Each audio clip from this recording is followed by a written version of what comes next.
এখন বাজে রাত 12টার দিকে আমরা ঘুমিয়ে পড়ার পর হঠাৎ করে কি খাবো না ভেবে নিয়ে এসেছে বর এত বড় পিৎজা। 12টার দিকে পিৎজা, খুব কষ্টে।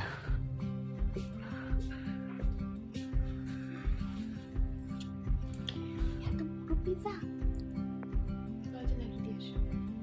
এখন বাজে ঘড়িতে তোমরা দেখে নাও 12টা 12, আই থিঙ্ক তোমরা দেখতে পাচ্ছ 12টা 13 বেজে গেছে। আর এখন ওর ইচ্ছে হয়েছে পিৎজা খেতে। আর সবচেয়ে বড় একটা পিৎজা অর্ডার করেছে,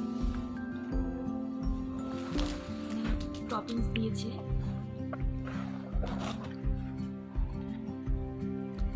কত বড় ভাই পিৎজাটা! ও হো হো, ওটা খোলো একটু। ও 3 রকম ফ্লেভার আছে। আচ্ছা, গরম টপিংস ইজ বেস্ট।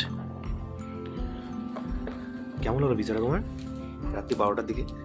আমি ভাবতে পারিনি তুমি পিৎজা আনবে। আর দার্জিলিংয়ে কিন্তু 11টার পর কিচ্ছু পাওয়া যায় না, তো পিৎজাই ভরসা। আমরা ঘুমিয়ে গেছিলাম তাই না? হ্যাঁ, আমরা ঘুমিয়ে গেছিলাম সারাদিন, মানে রাইডিং এর পরে আমরা একদম ঘুমিয়ে গেছিলাম।